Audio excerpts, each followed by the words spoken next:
Welcome to Maddie's Monthly Behavior Connection, a monthly webcast where we learn about topics of interest to those of us who are interested in animal behavior, whether it's providing support to keep pets in homes or supporting pets while in shelter or foster care. Our guest today is Seana Dowling, the Associate Director of Tufts Collaborative for Shelter Dogs at Cummings School of Veterinary Medicine at Tufts University. Seana and I worked together when we were both at the Center for Shelter Dogs at the Animal Rescue League of Boston over 10 years ago, and I'm so excited to have you here with us today, Seana. Seana currently teaches in the Masters in Animals and Public Policy program at Tufts and is interested in the intersection of animal behavior and people's perceptions of that behavior, particularly how our attitudes and knowledge of animal behavior impact animal welfare and behavior. Her research examines how to improve the welfare of dogs in shelters and support dogs and other companion animals in the home and community. Today, Seana will share tips about evaluating research critically, even if you don't have a research background.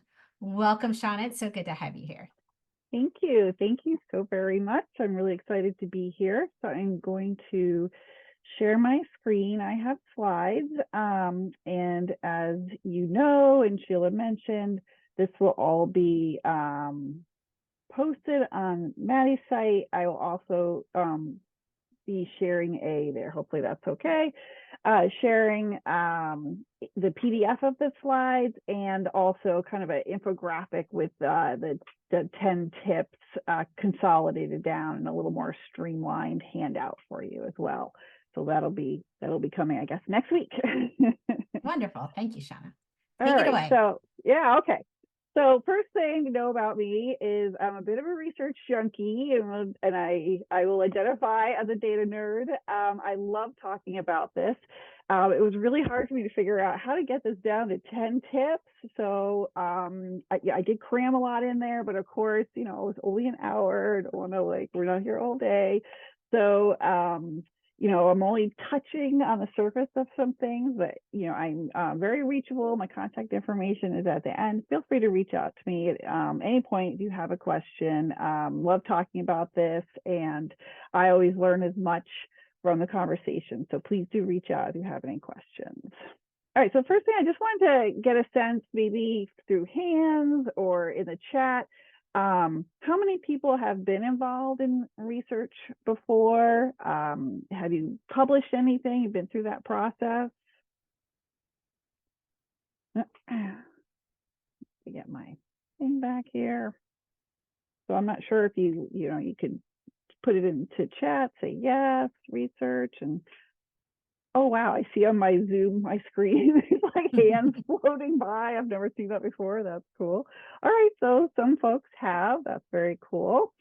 So feel free to, as we go through this, if you have an experience to share, go ahead and put it in the chat. If you have a specific question, please do put that in the Q&A. All right. Okay, so I'm just going to go through really short agenda and go through tips.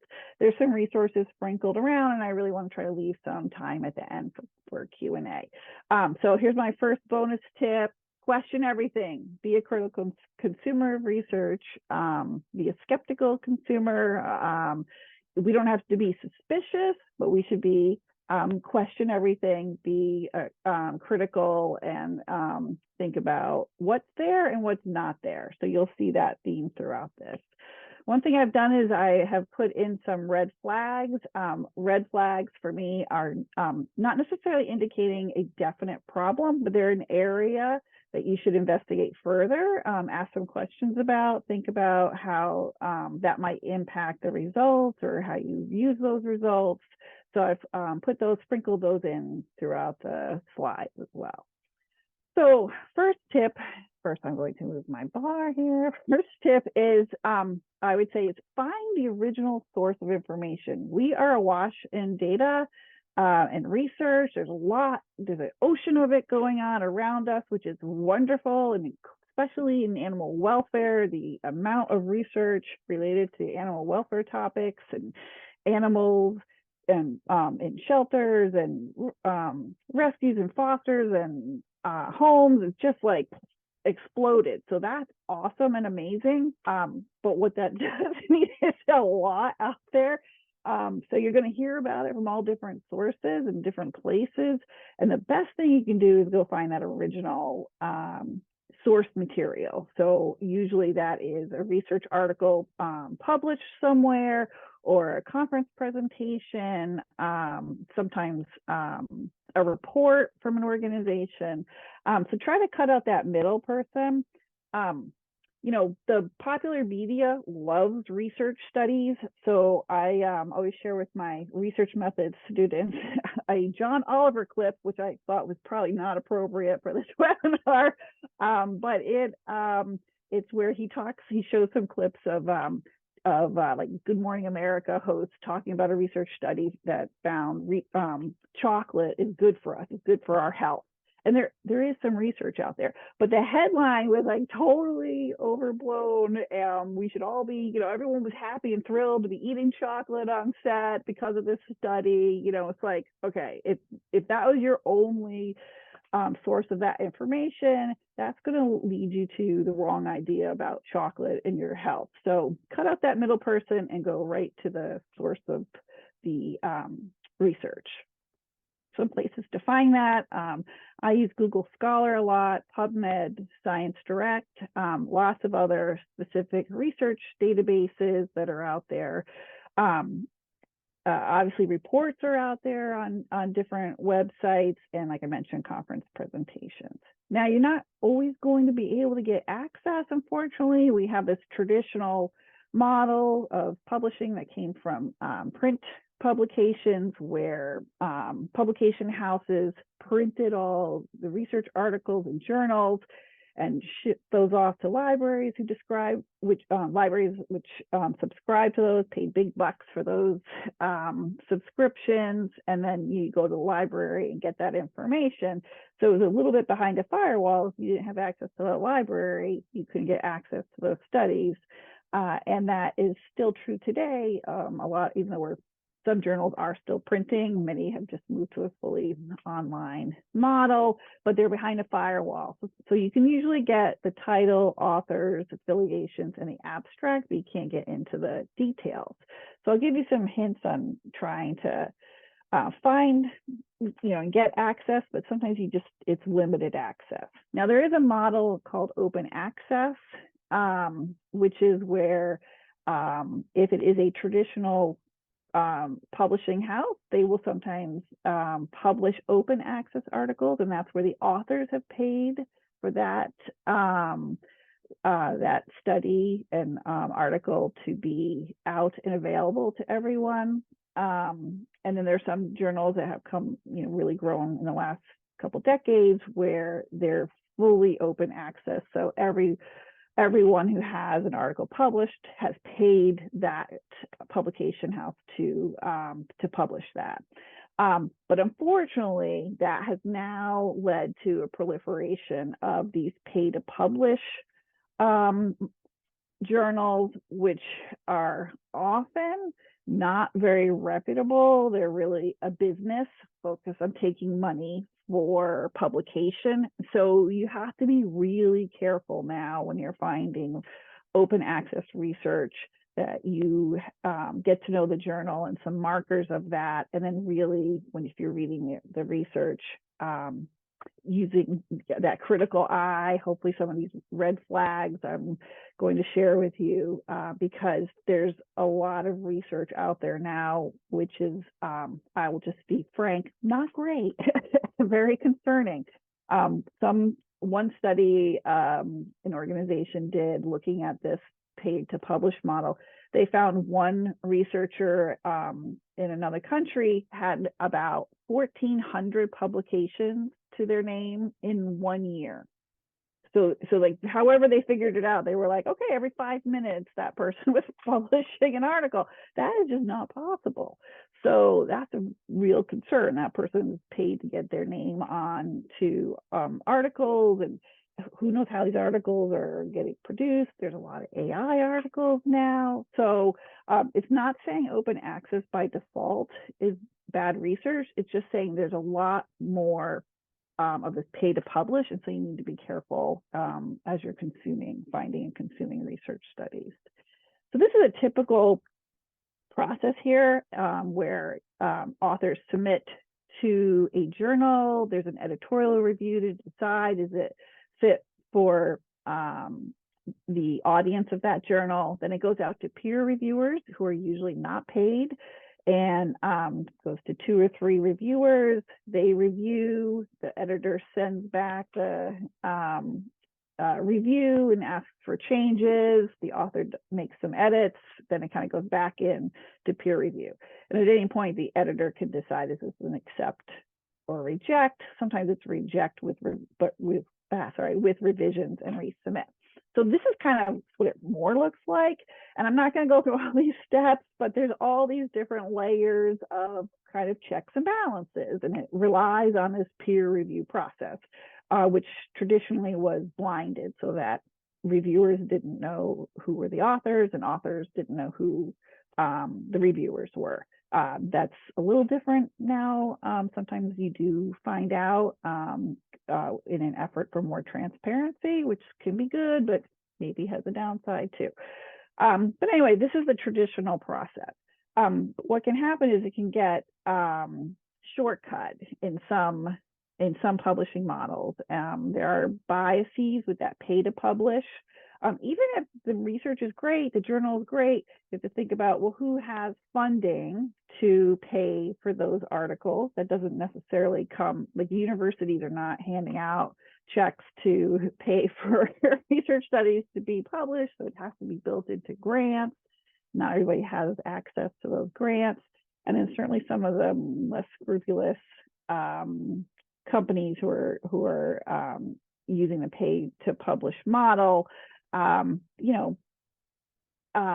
would say the bar is low because it's a business. They'll take your money, publish your article. Usually it does go through some kind of peer review process, but it's often something very quick. It isn't necessarily people even that familiar with that field and the research in that field. So there's a real potential here for this process to be subverted and low quality research to be published.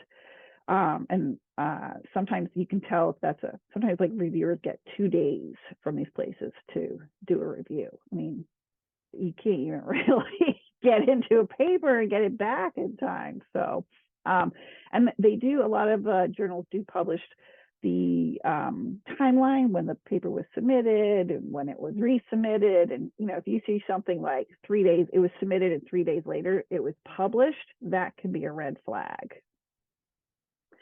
All right, and another question is looking at the authors. So in assessing, just checking who they are and where they're from. This is a random, I just happened to mention that chocolate.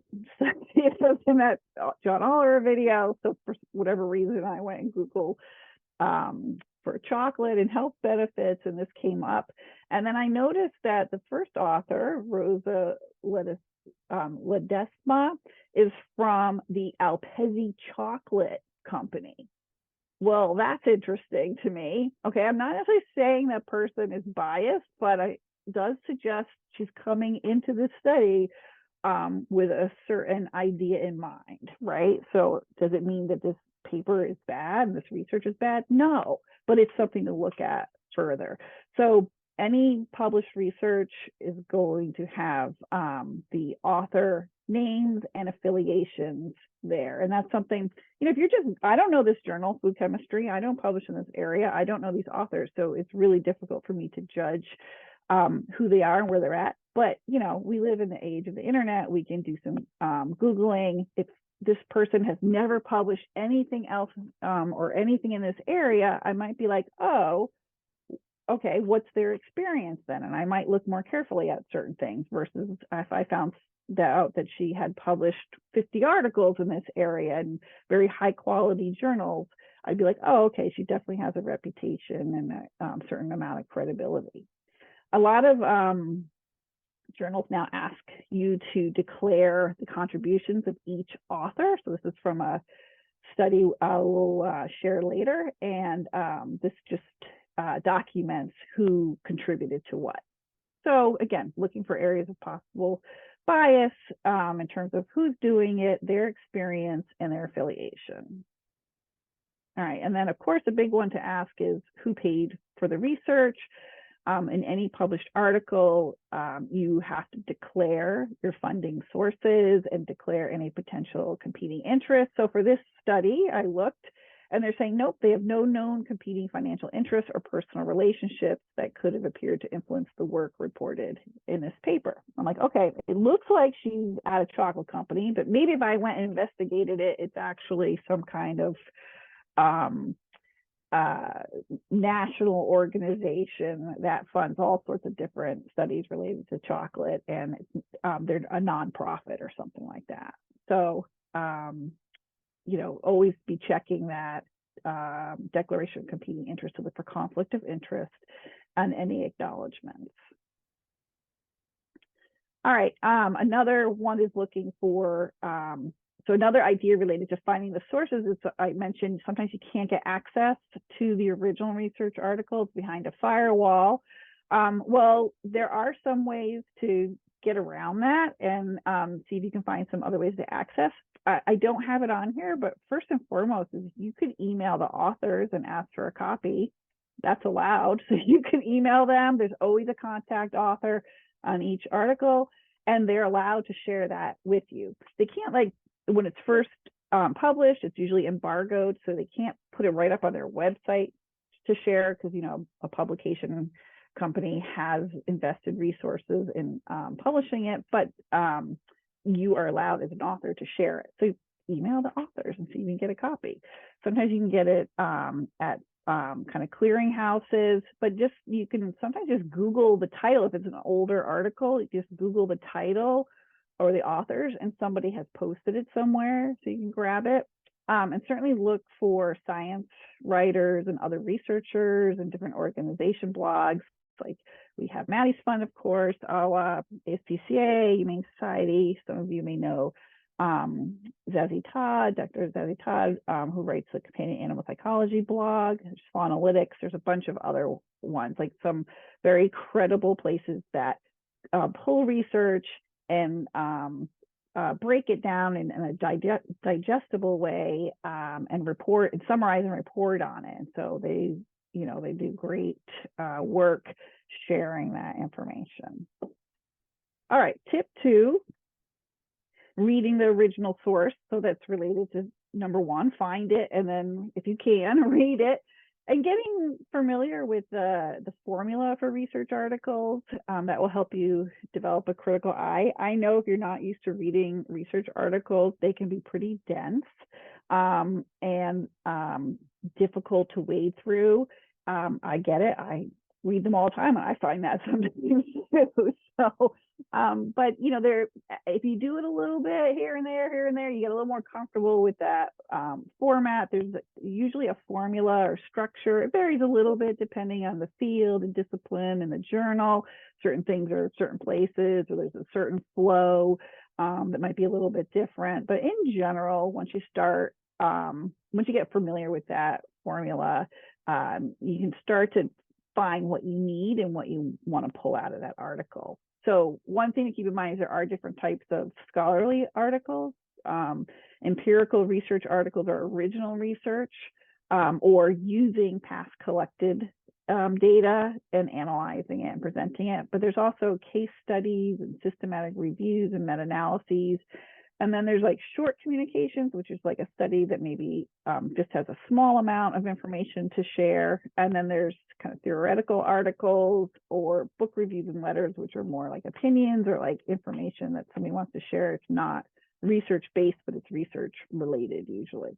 So most of my talk today is talking about empirical research articles. And then in that article, these are the common sections, obviously the title, authors and affiliations, and abstract. You have an introduction.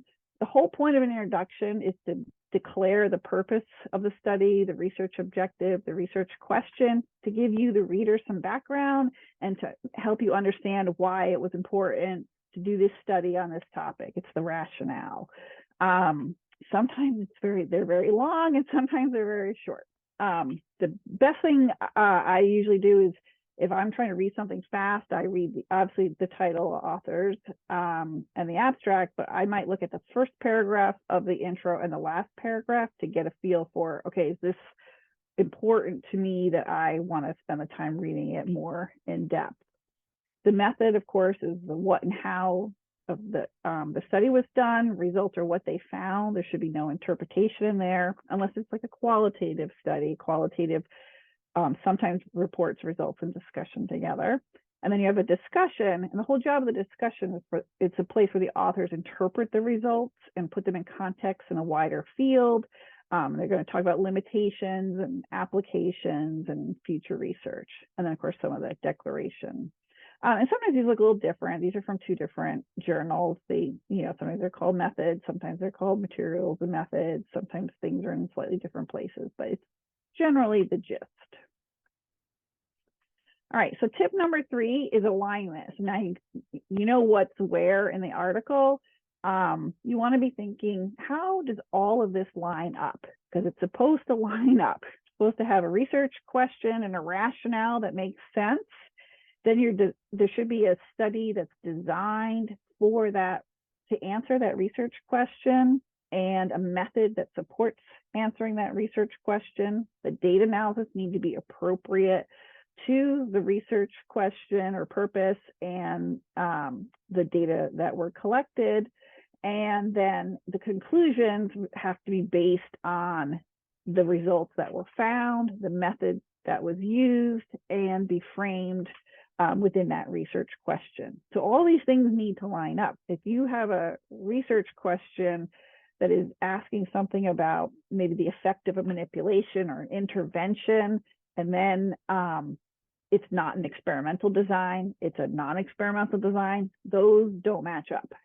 And maybe you're reading a study and it was a question about an intervention and they did do an experimental design, but now they're off talking about something else sort of related, but like way bigger than what they did. That's a problem. They've gone beyond their study results. So all of these things have to line up. And so as you read an article, whatever parts you read, but these are like, you can pull out the key pieces from an article to understand what was going on, why they were doing it, and be thinking about, does this make sense? Is this all in alignment?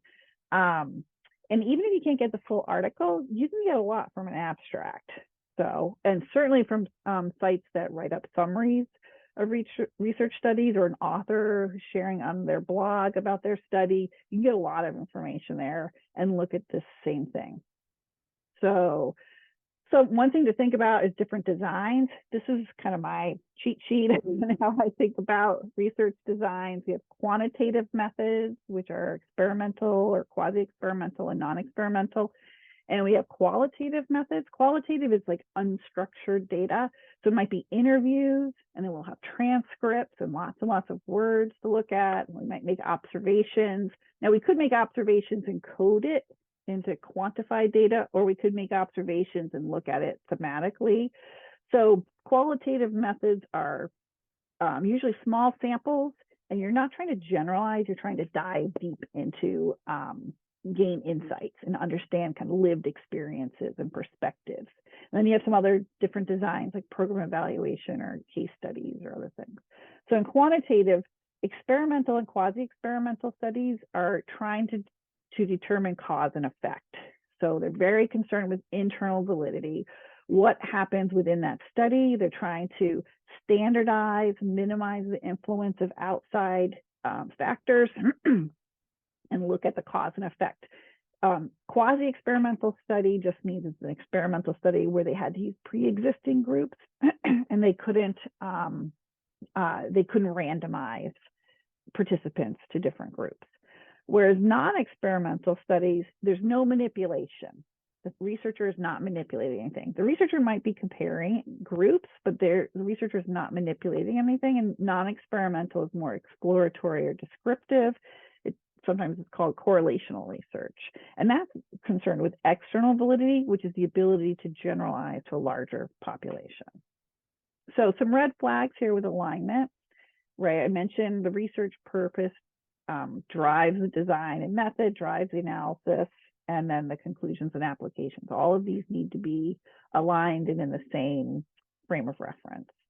One important point to keep in mind is correlation is not causation. So a lot of times we have questions about causation and we can't do that kind of study. We can't run an experiment. So we run a non-experimental study. We get some great information, but we kind of fall into the trap of making conclusions that are causal conclusions when that study is not an experiment. So we have to be careful. So that might be, there's a lot of studies looking at pet ownership, the benefit of pet ownership, and looking at, say, on heart health, and pet owners have better heart health than non-pet owners, which even that is, there's inconsistent findings. But that said, okay, that's cool, but the researchers did not manipulate anything. So we don't know, is it really that the pet owners benefited from their pets, or is it that pet owners who had better heart health, they went out and got pets. People who had better heart health went out and got pets. Like, I want to walk with my dog or something. So it could be the reason for that conclusion, or the reason for those results could be something else entirely. So you have to be really careful about that. And you also have to make sure the conclusions when you're reading a paper that they don't, they're not overhyped, they don't overgeneralize or misgeneralize. If it's a sample of college students, maybe they will represent adults out in the community, but maybe not. So you have to, check that they're the authors are not kind of misgeneralizing or overgeneralizing. Always got to make sure that limitations, every study has limitations. So always got to make sure that's mentioned. Of course, methodology matters. How the study is implemented matters. So, again, there's no perfect study. There are always limits. But, we should look to see, are these acceptable compromises and limitations? Or are they really fatal flaws that it's almost not worth doing the study because of some kind of limitation? Some areas to look at are the sampling method. How were the participants recruited and enrolled in the study? How was the data collected? And then looking, of course, at sample size. We tend to zero in on sample size, but these other things are important too. But when you're looking at the sample size, is it adequate for what the study is trying to do, for the research design, and for the statistical analysis? So I'll talk about that in just a minute. And then looking at groups. So for sampling method, who's eligible to participate? Did we somehow introduce a bias just when we think about who's eligible?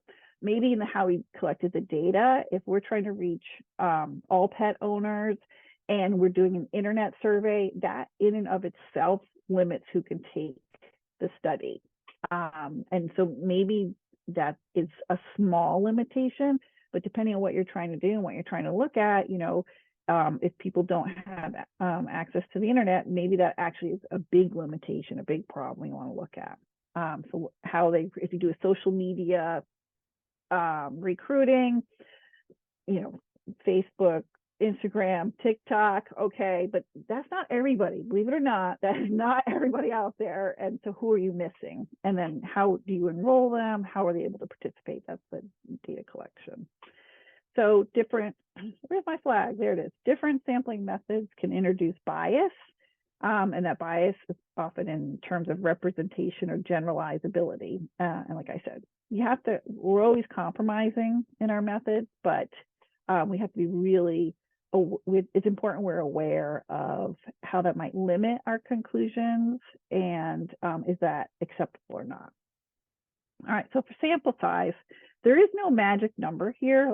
I hear a lot oh, it's 30 in each group. That comes from experimental designs in the past. The statistics were it was hard to enroll a lot of people, and so the stats were very sensitive. And so maybe 30 was an adequate number for something that had a fairly large effect size. But really, there is no magic number. It really depends on the study design, the method you're using, and your analysis plan. So things like, if you're looking at something that has a pretty large effect, that it's something that is, really has a big influence on the outcome of your results, let's say an intervention and an experimental design, you don't need as many people. But if it's something that's like, oh, it's a really tiny thing that happens and the difference, you need more, people, you need more participants, more subjects to detect that. It also depends on how many groups you might have. If you're just looking between 2 groups versus 10 groups, you need more subjects in each group so that you can find those differences or relationships. And certain stats need more sample size than others. So, and then just going back to the experimental often has smaller samples, not always, but often, and whereas non-experimental studies where they're concerned with generalizing that external validity, then those are often need larger samples. So one thing to look for in a study is, did they do an a priori power analysis, which is before they did the study? Did they do a power analysis? Maybe that power analysis says that they needed 400 participants and they only got 300, and then they didn't find a lot of significant results. Well, it might be because that study was underpowered. So that would be one thing to look for. So some red flags, of course, the total sample size is important, but also the size in each group that they're analyzing. If they didn't find any statistical differences or any statistical associations, then you have to wonder, is it because there truly was no difference or no association, or is it because they didn't have enough sample and so not enough power to detect it? So that's that power analysis looking at it. And a non-experimental study confidence intervals, which are basically margin of error, are important. So just one example, you know, 50% of 100 dog owners said that purple dogs are the best pets. That, excuse me, that confidence interval is plus or minus 9.8%. So that means we would think that the true answer is between 41.2 to 59.8% of dog owners thinking purple dogs are the best. That's a really wide range. So that tells us, wow, 100 is not enough if we want to generalize those kinds of findings. All right, and just thinking about experimental designs, randomization and control groups are really important. Randomization and intervention is a key requirement to classify a study as an experiment, whereas quasi-experimental groups, you have to use existing groups. There's no randomization, so that limits their ability, the confidence you have in those findings, but sometimes that's what you're left with. So that theoretically randomization is important because you're theoretically allocating any potential confounding characteristics across the group. So if you think gender is related to your variable of interest, your outcome variable or your dependent variable, if you randomly assign your participants, you should have like equal-ish number of women in both groups. And this is particularly good for characteristics that maybe you're not measuring that could theoretically be related. And then control groups give you that kind of baseline group to compare to see if your intervention is making a difference. And those could be really important for studies looking at something that could change over time. So classic example in our field is time in shelter. We know animals get into the shelter is very stressful, but most of them do habituate after a few days, at least a little bit. They are not quite as stressed as they were in the beginning. So if you did an intervention to reduce stress and didn't have a control group, you wouldn't know if your results reduced stress or was it just time in shelter that reduced stress. So one reason why control groups can be important. So red flags here are just looking if it's an experimental design, are they randomizing, and do they have a control group? So fifth tip, and definitely took a little longer to go through those first ones, but we'll speed up here a little bit. You're going to move, you have to think about how do we move from construct to data? How are we measuring our variables? So how are we operationalizing these ideas? And so we have to look at the measures and, again, are they appropriate to the purpose of the study? Do they seem to measure what we want them to measure? And are they appropriate for the stats that we want to run? So, it's really important to operationalize those observational measures. Like maybe we're measuring behavior, you have to have standardized definitions, you have to do training to make sure you have inter-rater reliability. But it's even harder measuring social constructs like opinions or attitudes and feelings. That's not something any of us can observe, so it gets even trickier to measure those things. And we often use rating scales for those. And then that raises a question about, well, if a study is using a rating scale, is it a scale that's been validated and used elsewhere, or was it designed for this study? And how well do we think it's doing measuring those? And then, of course, you have to look at, in, say, a questionnaire, how were the questions asked? What responses were offered? Could there be a bias introduced? So this is just one quick example of a scale that's pretty widely used to measure attachment to pets, the Lexington attachment to pets scale. Good scale. It's been lots of studies using it. But, you might look at this and go, well, I don't know, like this is asking about your favorite pet. I don't know. That's like asking me to pick who's my favorite child. I don't know. Like I would want more instructions here, better instructions. And then maybe you think, I believe my pet is my best friend. Is that a good thing or is that a bad thing? Right? So you might question whether this is a good measure of this idea of attachment to pets. So making sure those measures are appropriate. Do they leverage past research or is it all new? Standardization, validation, appropriate for the stats that are used. For example, if things are asked in categories, like pick which one of the responses apply, and then they report a mean on that, that's totally inappropriate. So you won't find that published. These are really basic examples. So there's no perfect measures here, just like there are no perfect studies. So it's just looking to see, what are the compromises they had to make, or they did the best they could, and how do they operationalize these things, and do you think that this still works? All right, one important thing I wanted to touch base on is what I call the tyranny of P. This is a P-value, right? So P is the threshold to determine statistical significance in hypothesis testing. This is looking at the likelihood that you got your results or they got their results beyond random chance. And you often hear like 0.05, right? So if your statistical test, you run a statistical test, you get a p-value. If that p-value is less than 0.05, you have significance, which is pretty exciting. But it's not the end-all be-all of things. The smaller the p-value, the less likely the results are that they occurred by random chance.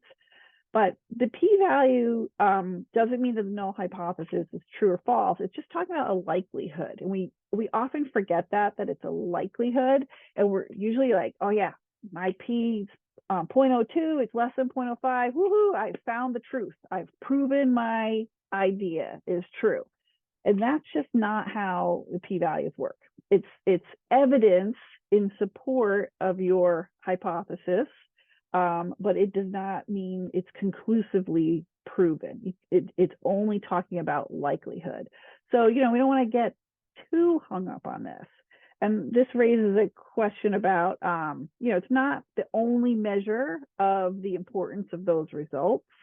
It doesn't tell us, how meaningful or important those results are, how relevant they are to our field. We also are now looking at things called effect sizes and, of course, confidence intervals. It also raises the question we've had in publication, have a real bias. It's just human nature, a real bias to report on studies that did find significant findings. there's a whole lot of studies that don't get published because they didn't find anything significant. But isn't that important? That's important to know when things aren't significantly related or significantly different, or you didn't have a significant effect of something. So those really need to be published as well. So there's a big bias there to be thinking about, like, what are we not seeing in the publications that could be important. All right, and then just thinking about discussion and conclusions, the job of the discussion and conclusion is to interpret the results and place them within a field for context. So, but one thing you have to remember is this is the author's interpretation of their results.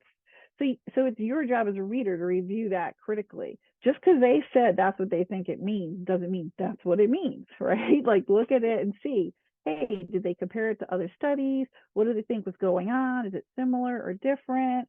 Are there reasons why this might be different or not? Maybe then they're talking about a limitation, like, well, we had to do this sampling, or we asked a question this way, and in retrospect, we realized that was not the best question. Future research should do this differently. So they're looking, so they should be declaring limitations, alternate explanations, and confounders. So be looking for that, you know. And again, back to that idea of you want to make sure in the discussion and the abstract, they are not overgeneralizing, they're not overreaching, going too far beyond their actual study design, question design, and results. So this is kind of a little bit of a wrap up with some new things, thinking about checks for bias. This is what a lot of this is about, is what might influence the results or conclusions.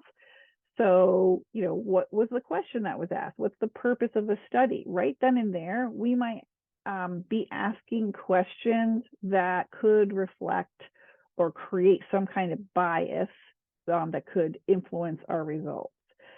Looking at the authors and funding and publishing model, which we talked about, the design and method.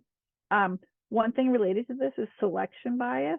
So we talked about sampling method, who was able to participate. Also, sometimes the way we set things up might attract certain people than other people. I have a student right now who is doing a study on pet parrots, and she's really concerned about when she puts it out there for participation, that it will attract people, all of the super passionate parrot people. And so she might get this view of really positive experience, and she might be missing some of the folks who are not having such a good experience as a parrot parent. And so she's trying to find ways to reach them and encourage them to participate. So that's selection bias. We talked about bias that might be with measures. Related to selection bias is response bias, and that might be things that influence the way, usually it's humans, but it could be other animals, how they're responding. So a big one is social desirability bias. So for example, the parrot owner caretaker survey, my student is worried about, will people be honest, right? Will they feel this pressure to make it sound more positive than maybe it is? So she's trying to be very careful in how she asks those questions.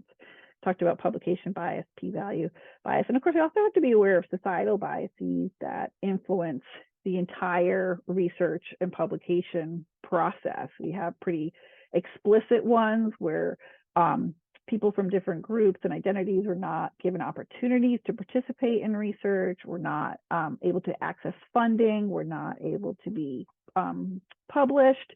And then there are other biases that creep in as well related to those things. And so we have to just kind of step back and think about that as well. What do I have down there? Yes, and being transparent. Okay. All right. And so tip number 9, see, look, I told you we'd speed up. Just a reminder that one study doesn't make it so. Okay, so there's not one study to rule them all. The one study in and of itself is not conclusive. You cannot definitively say, yep, I read this in the study, their p-value was less than 0.05, must be true, good to go. and I think we know this, but sometimes we put research up on an altar and we forget, it's as we're striving hard, but it's imperfect. And ideally, hopefully it's self-correcting, but it's also incremental. So replication is important. So if you find something in a study and you're like, what? How could that be? That doesn't jive with my experience. Maybe it doesn't. Like, that's a chance to go through and look for those red flags or possible reasons it's limited. That generalization or those conclusions are limited. And so maybe you'll find something that says, okay, I see why now they got that result, but I see why I don't see that. It doesn't jive for me, doesn't resonate for me because of some difference, maybe the methodology or way things were measured or something like that. So, if you find something in a study, go out and see, are there any other studies? Are there more studies doing this? What are other people saying? And this leads into my last tip, which is, even if you feel like you're not that experienced with research and don't know all the ins and outs and don't know the fancy stats, you're the best judge of those conclusions and what to do with them. So, application and that practical relevance and translation to practice. What does it mean for you and for your organization? Are those results, conclusions important, meaningful, and relevant? Are there practical implications? It's something that makes you see something in a new way, and now you're going to go look within your organization like, hey, maybe we should think about this differently. That is like the best case scenario for research is if we take what we learn and then look with new eyes at what we're doing. But you should be left with some questions, and maybe some of those questions cause you to step back and see some red flags. And when you look at your own experience and the practices in your organization, you might say, I don't know about that. And then, look at what the other research says, look at what other experts say. Maybe you find a study from 5 years ago, and then you find 3 more studies that cite it that are more recent studies, and they're finding something totally different. All the time there's like these little things going on in science and between researchers, and that's expected. It's supposed to be a self-correcting community. And so applying your critical eye and comparing it to your knowledge and experience. This is just an example. This is Dr. Alexandra Potapova and colleagues, really cool study. This is a little older, it was published in 2014. And in their conclusion, they talk about how these studies might be used, or findings may be used, blah, blah, blah. And then they talk about a benefit, but then they're talking about some of these limitations. So this back to the idea of transparency, right? They know there are limitations. And so now they're going to say, hey, here's what we think our findings mean, but there are these limitations. And so that might not mean that, or there might be this alternate explanation. And so we have to be careful. And here they're talking about caution must be taken when interpreting correlational data. And then they're thinking about, well, future research might look at this differently. So the great example of mining that discussion and conclusions and seeing how the authors handle this job here. And that was their conclusion. Okay, so that's my little inspiration ferret from my daughter has ferrets. So I am up for any questions. Thank you so much, Seana. This was super, super useful, and love how you explained everything in a way that was pretty easy to understand. So good. Because, my brain was exploding with like a million different ways to do this. So. Yeah, this is great. A couple questions. The first is, you mentioned the term empirical research. Can you talk a little bit more about what empirical research is? Sure. So that's it's basically collecting original data or using data for an original analysis. So, but it's research has two the hallmarks of research are it's a systematic approach or systematic inquiry, versus, hey, I wonder about, and then I'll do an informal poll. Like, research follows these systematic processes, whether it's quantitative or qualitative. And so empirical research is just research, basically, if following that, following those kind of systematic approaches. Thank you. Next question is, what are your views on gray and practitioner research as a rich source of data? So I think it's a little hard because it's very mixed right now. So we used to call it gray literature, would be non-peer reviewed literature. But now we have a lot of published research in that pay to publish model that is peer reviewed. And just because it's pay to publish, right? There's open access, which are authors paying for their articles, their research to be published. But so it is a business model, and there's many credible, reputable. Seana, sorry, can I clarify? Yeah. Because you said there's open access that can pay to publish the research, but there's also the ASPCA grant that I shared is open access that pays so that everybody can see it, but they're not paying to publish it.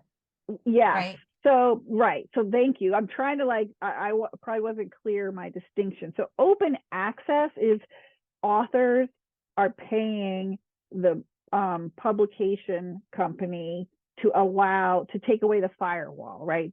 They're not paying for it to be published. Like, hey, I'm paying you, thousands of dollars, and you'll take my study without any questions. It goes through the whole regular review process, and then once it is decided that it's going to be accepted, if the authors are interested, they have an opportunity to pay for that firewall to be removed so that it can be open access. And ASPCA, thank you, I forgot to put that in here, has a grant for that, where to improve accessibility to research, which I think we need. The problem is that idea has gotten corrupted by some journals and businesses, organizations that are taking this pay to publish approach, which is they'll say there's a peer review process. There might be a peer review process, but their business is taking in a lot of articles and publishing them because they make money that way. So there's some, like Animals is a great open access journal. It's not pay to publish, it's open access journal. Like, their entire model is open access. If you want to publish your research in Animals, you have to pay to remove that firewall because it is open access. But it's the regular peer review process.